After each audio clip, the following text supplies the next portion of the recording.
I think Crowley's techniques. Crowley's magazine, The Equinox, had the masthead, the magazine of scientific illuminism, and the importance of the scientific method in the Crowley system is not generally understood. Most people just know that Crowley detested organized religion.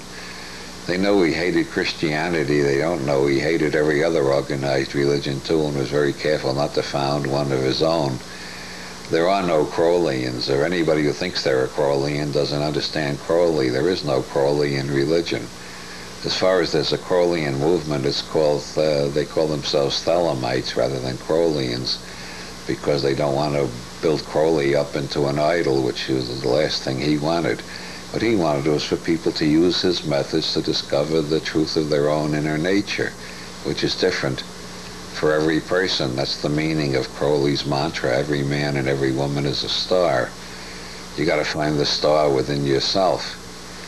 And Parsons found the star within himself, and that allowed him to be tremendously creative when nobody else, except Goddard, I mean, I was getting Goddard confused with the French movie director.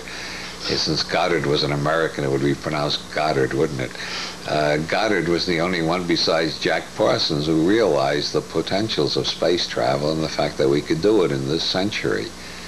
Parsons was a lot more creative than Goddard and his work.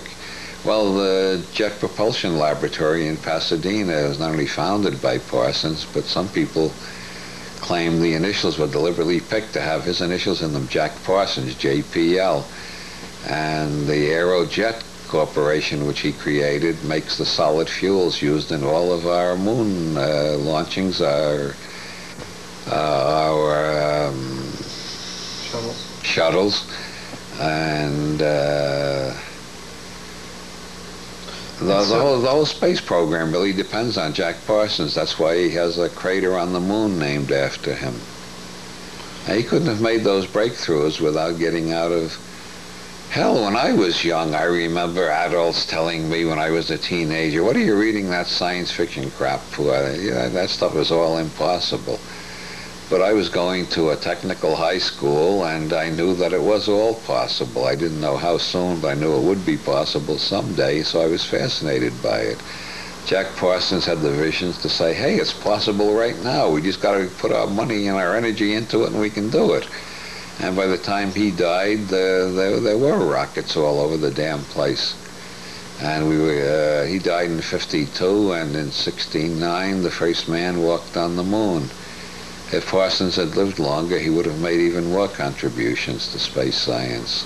He understood the importance of getting off this planet.